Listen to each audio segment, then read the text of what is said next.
என்னை திட்டுறதுக்காகத்தான் நீங்க வந்து கூட்டம் நடத்துறீங்க, என்னை திட்டுறதான் உங்களுடைய வேலை அப்படின்னு சொல்றாரு விஜய். ஒரு மேடையில குறுக்க ஓடி துண்டெல்லாம் தூக்கி போட்டு 15 நிமிஷம் பேசிட்டு 5:15 மணிக்கு முடிக்கிற மாநாடு இல்லை. நம்ம இட்டுன்னு வர்றது இட்டுன்னு போறதுதான் கட்சி நடந்துகிட்டு இருந்தோம்.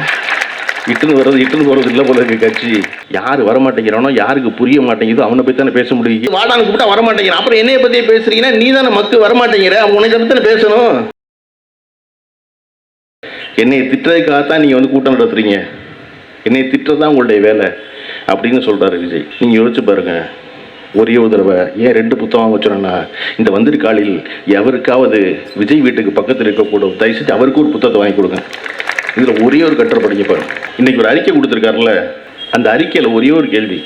விஜய்கிட்ட யாராவது போய் 50 குழுனா என்ன, எண்பேராயம்னா என்னன்னு கேட்டிருக்கேன். பதில் சொல்லி போட்டு அதுக்கு ஒரு விஷயத்தை பார்த்துருவோம். நம்ம ஒரு பயங்கரமான தீவிர இலக்கியவாதி ஒருத்தன் எழுதி கொடுக்குறான். நசுங்காத நாகரிகம்லாம் அறிக்கை எழுதுறாங்க. எனக்கு ரொம்ப நாளாகவே ஜெயமோகன் மேலே சந்தேகம், அவராக தான் இருக்கும் போது. ஏன்னா நசுங்காத நாகரிகம்லாம் அவர் தானடா எழுதுவார், ஏன்னா நசுங்காத நாகரிகம்லாம் எழுதுறீங்க அப்படின்னு.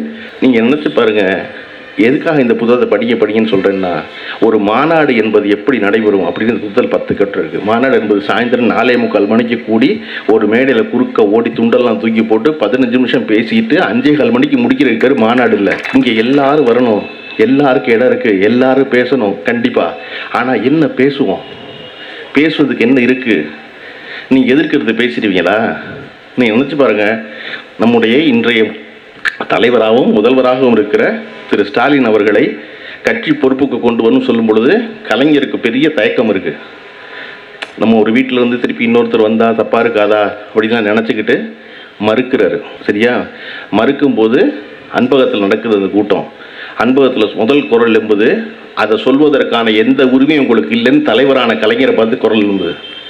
கலைஞர் பார்க்குறாரு, அப்படி உங்கள் வீட்டிலிருந்து ஸ்டாலின் வரக்கூடாதுன்னு நினைத்திருந்தால் மிசாவில் போய் அடி வாங்கினார் பாருங்க, அன்னைக்கே நீங்கள் சொல்லியிருக்கணும் வந்திருக்கக்கூடாது என் வீட்டில் இருந்து ஆளுன்னு. எப்போ மிசாவில் போய் சிறைச்சாலையில் வந்து உயிர் போகும் அளவு அடிபட்டு வந்தாரோ அன்றைக்கு அவர் கட்சியின் ஆளாகி விட்டார். அதனால் அவருக்கு பொறுப்பு கொடுக்கணுங்கிற தலைவரை எதிர்த்து ஒரு குரல் ஒரு கட்சியில் எப்போ வர முடியும் அப்படின்னா, அந்த கட்சி தத்துவத்தை பேசும்போது மட்டும்தான் வர முடியும். இங்கே ஒரு ஆழ்வெண் அடுத்து சொல்லுவோம் மட்டும்தான் வர முடியும். அப்போ இது எல்லாவற்றையும் விவாதிக்க கற்றுக் கொடுத்தா மட்டும்தான் வர முடியும். இன்றைய வரலாறை படிப்போம்னு ஏன் திரும்ப திரும்ப சொல்கிறோம் அப்படின்னா, இன்றைய வரலாறு என்பது எது? இன்றைய செய்தி தான் இன்றைய வரலாறு. முரசொலியினுடைய டேக்லைன் மாதிரி இன்றைய செய்தி தான் நாளைய வரலாறு. அதை தமிழ்நாட்டில் மிக சரியாக உணர்ந்திருந்தது 2 பேர் தான். ஒன்று பெரியார், இன்னொருத்தர் கலைஞர். பெரியார் தன் வாழ்நாளில் தான் சந்தித்த மனிதர்கள் அத்தனை பேரை பற்றியும், தான் கலந்து கொண்ட நிகழ்ச்சிகள் அத்தனை பற்றியும் தொடர்ச்சியாக பதிவு பண்ணிக்கிட்டே இருந்தார். அதன் பிறகு அதை போல விடாது தன் வாழ்நாள் முழுவதும் தன்னுடைய வாழ்க்கையில் நடந்த அத்தனையையும் பதிவு செய்த ஒரே ஒரு இந்திய அரசியல்வாதி யாருன்னா கலைஞர் கருணாநிதி மட்டும்தான்.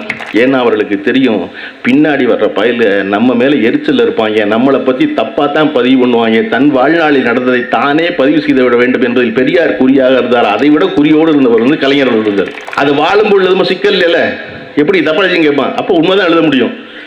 எல்லாரும் சம்மந்தப்பட்ட ஆள் பூரா இருக்காங்க, இருக்கும்போது எழுதல. திருநாவுக்கரசு ஐயா அந்த புத்தகத்தில் கட்டுரையில் சொல்லுவார், காலத்தின் நிறம் கருப்பு சிவப்பில் திருக்குறளை சொல்லி தொடங்கியது போல் அவசர நிலை வந்து அறிவிக்கப்பட்ட உடனே வந்து கலைஞரிடம் வேலை செய்தவர்கள் எல்லோரும் போய்விட்டார்கள், ஒரு ஓட்டுநர் கூட கிடைக்கல. அன்னைக்கு ஓட்டுநராக இருந்தது வந்து டிஆர் பாலுவும் கோவை கண்ணப்பனும் தான், 2 பேரும் மாறி மாறி ஓட்டுநர் இருந்தாங்க அப்படின்னு அன்பகத்துக்கு வந்து கலைஞர் வந்து இருக்கின்ற ஒரு நாளை அந்த கட்டுரையில் விவரிக்கிறார் ஐயா திருநாவுக்கரசு ஐயா. யார் யாரெல்லாம் வருவாங்க அப்படின்னு எழுதுறாரு. இன்றைக்கு இருக்கிற எஸ்ஆர் பாரதி வருவார், அவர் வருவார், அன்பகத்தில் இருக்கிறவர் தான் வந்து வருவார். யார் யாருக்கு என்ன வேலை கொடுத்துருக்காரு கலைஞருக்கு மட்டும் தான் தெரியுமா. ஏன்னா ஒருத்தனுக்கு இருப்பான், வெளியே போனால் கைது பண்ணிடுவாங்க. அப்போ ஒரு வேலை தான் கிடணும். ஒருத்தனுக்கே எல்லா வேலையும் கொடுத்து அவனை கைது பண்ணி போயிட்டாங்கன்னா எல்லா வேலையும் கெட்டு போயிருக்காரு. டீ வாங்குறதுக்கு தனியாக ஒரு ஆலோசனை கலைஞர். அவர் கரெக்டாக 10 மணிக்கு வர எல்லாரும் உள்ள தலையெண்ண போய் டீ வாங்கி கொண்டு கொடுத்துட்டு அவர் போயிடுவார். அவர் கைது பண்ணி போனால் அடுத்த நாள் டீ கொடுக்குற மட்டும் வேற ஆள் வச்சுக்கலாம். அடுத்த நாள் பல நேரங்களில் வெளியூர்லேருந்து பேருந்து ஏறி தொண்டர்கள்லாம் வந்துடுவாங்க. 100 பேர் 200 பேர் ஆயிரம் அன்பகத்தில். 200 பேர் ஆனால் கலைஞர் மதிய சாப்பாட்டுக்கு வீட்டுக்கு போகாமல் அங்கேயே உட்காந்து அன்பகத்தில் உட்காந்து வெளியூர்லேருந்து வந்திருக்காங்களே அந்த தொண்டரோடு உட்காந்து பேசிக்கிட்டு இருப்பாராம். அந்த காட்சி எப்படி இருக்கும்ட்டு திருநாவுக்கரசு சொல்லுறாரு, அன்பனும் கையில் சிக்கிய மாவலைங்கிறார் கலைஞரை. அதாவது அன்பனும் பிடிக்குள் சிக்கிய மாவலைங்கிற பாட்டு வந்து எதில் இருக்குதுன்னா வந்து திருவருட்பால இருக்க பாட்டு, பரமசிவனை பற்றி எழுதின பாட்டு. பரமசிவன் பெரிய மாமலை, யார் கையிலும் அகப்பட மாட்டான். ஆனால் யார் கையில் அகப்படுவானா, அன்பு கொண்டு இருந்தால் அவன் கையில் அகப்பட்டுருவான். அப்பேற்பட்டவன் அவ்வளோ அன்பு கொண்டவன் பரமசிவன் சொல்கிறக்கா திருவுட்பா பாட்டை கொண்டு வந்து திருநாவுக்கரசையா இருக்க குசும்புக்கு கலைஞருக்கு எழுதுறாரு. கலைஞர் பெரிய மாமலை, ஆனால் அவர் கட்டுப்பட்டுருவார், அன்புங்கிற கைக்குள்ள கட்டுப்பட்டுருவார். எப்படி இந்த தொண்டர்கள்லாம் வந்து அனுபவத்தில் உட்கார்ந்துருப்பார்ல, அப்படி கட்டுப்பட்டு இருப்பார் அப்படின்னு. அப்போ இப்படி ஒரு நெருக்கடி நிலை இருந்த பொழுதும் தினசரி தன் தொண்டர்களை சந்தித்து தினசரி முரசொலிக்கு கடிதம் எழுதி தினசரி முரசொலியில் செய்தி போட்டு மிசாவில் எந்த செய்தி நீக்க முடியாத மாதிரி நடத்தி கொண்டு வருவதற்கு இல்லையா, அப்படி ஒரு வரலாறு இந்த கட்சிக்கு இருக்குது. அது தொடர்ச்சியாக தொடர வேண்டும் என்பது எல்லோருடைய விருப்பமும் கூட. இன்னைக்கு கோவன் பாடும்போது வந்திருக்க ஒருத்தர் தான் வந்து அவரை பற்றி பாடுங்க அவரை பற்றி பாடுங்கன்னு குரல் எழுப்புறாங்க. ஏதோ ரெண்டு வரி பேசுனா உங்களுக்கு பதட்டமாகுது. நான் சொல்கிறேன், விஜய் மட்டுமல்ல, இன்னும் நிறைய கட்சிக்காரர்கள் வர வேண்டும், நிறைய புதிய கட்சி வர வேண்டும், நம்ம வரவேற்கணும். அவர்கள் யாருக்கும் ஒன்றும் தெரியல. இன்றைக்கி நான் சொன்னதுக்கு பார்த்தீங்களா, ஒரு கட்சி ஆரம்பித்து 2 வருஷத்துக்குள்ளே சட்டத்திட்ட குழு போட்டு 2 ஆண்டு காலம் உழைத்த சட்டத்திட்டத்தை ஒழுங்குபடுத்தலாம் சொன்னாங்கல்ல, அது கூட நம்ம சொல்லித்தான் அவங்களுக்கு தெரியும். கட்சி இதெல்லாம் செய்யணுமா, நம்ம இட்டுன்னு வர்றது இட்டுன்னு போகிறது தான் கட்சி நடந்துக்கிட்டு இருந்தோம். இட்டுன்னு போகிறது இல்லை போல இருக்க கட்சி. நீங்கள் ஒரு கட்சி என்பது ஒரு பரவசமாக இருக்கும் ஆரம்பிக்கும் போது, அப்புறம் காலம் கொஞ்சம் கொஞ்சமாக செதுக்கும். எப்படி வந்து நாளது ஒன்று போல் உயிர் ஈர்க்கும்னு சொன்னார்ல வாழ்னு வள்ளுவர், அந்த மாதிரி காலம் செதுக்கிறது எய்த்தாப்புலேருந்து பார்க்குறவனுக்கு தெரியும், சம்மந்தப்பட்டவனுக்கு மட்டும் தெரியாது. காலம் டங்குன்னு ஒளி வச்சு அடித்து கொண்டு வரும் கொஞ்சம் கொஞ்சமாக ஒழுங்குபடுத்தி. அப்புறம் தான் அவனுக்கு தெரியும், காலம் நம்மளை தாண்டா அடிச்சிருக்கு அப்படின்னு. அது எல்லாருக்கும் நிகழும் கண் எதிர்க்க நீங்கள் அதை பார்க்கலாம். நீங்கள் பார்த்தீங்கன்னா விஜயவருடைய கட்சியுடைய முதல் மாநாட்டில் அவர் தனியாக நிற்பார், 8 அடி தள்ளி நிற்பான் எல்லாரும். இவர் உள்ளே வந்தால் அவன் எல்லாம் எந்திரிச்சிருவான். எந்திரிச்சு நிற்பானா, இவர் 15 நிமிஷம் பேசுவாரா, 15 நிமிஷம் நிற்பான். 15 நிமிஷம் நின்னதுக்கப்புறம் இவர் போயிடுவார், அவனும் போயிடுவான், வந்தவனும் போயிடுவான், மாநாடு முடிஞ்சிடும். இவருக்கு மனுஷவாடையே ஆகாது. எந்த இடத்துலையும் பக்கத்தில் மனுஷங்க இருக்க மாட்டாங்களா? அப்படி தான் இருந்துச்சு 2 வருஷமா. 2 மாநாடு நடத்திருக்கோம், விக்கிரவாண்டி, மதுரை, எல்லாம் முடிஞ்சா பக்கத்தில் இருக்க மாட்டாங்களா? கரூருடைய துர்சம்பவம் நடந்துச்சா? 40 நாள் வீட்டுக்குள்ளே இருந்தாங்களா? திருப்பி ஒரு செயற்குழு கூட்டம் நடந்துச்சா? பனையூரில் கூட்டம் நடந்தப்ப உட்கார்ந்தப்ப விஜய் பக்கத்தில் வலது பக்கம் தோல் உரசி புசியானது, இடது பக்கம் தோல் உரசி அதை வச்சு உட்காந்துருக்காரு. ஒருத்த மனுஷவாடி ஆகாது. இப்போ திடீர்னு பக்கத்தில் தோல் உரசி எல்லாம் உட்காந்து ஹைலைட் அப்படின்னா காலம் இப்போ தான் உளி கொண்டு அடி அடிச்சிருக்கு டங்குன்னு.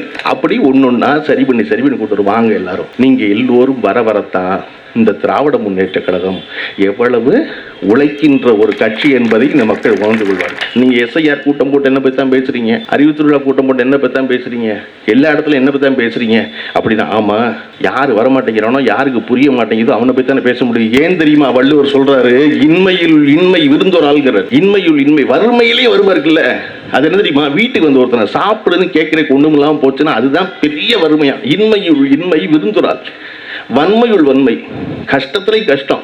என்னன்னா மடவார் பறை மக்கு பயில பொறுத்துக்கிறது இருக்குல்ல, அதுதான் கஷ்டத்துலையும் கஷ்டங்கிறார் வள்ளுவர். ஏன்னா அவனுக்கு சேர்த்து நம்ம வேலை செய்யணும், அவனுக்கு சேர்த்து நம்ம சிந்திக்கணும், அவனுக்கு சேர்த்து நம்ம உழைக்கணும். ஏன் எஸ்ஐஆர்ல உன்னை பத்தி பேசுறோம், நீ வரமாட்டேங்கிறியே பாவான்னு கூப்பிடுறாரு முதலமைச்சர்.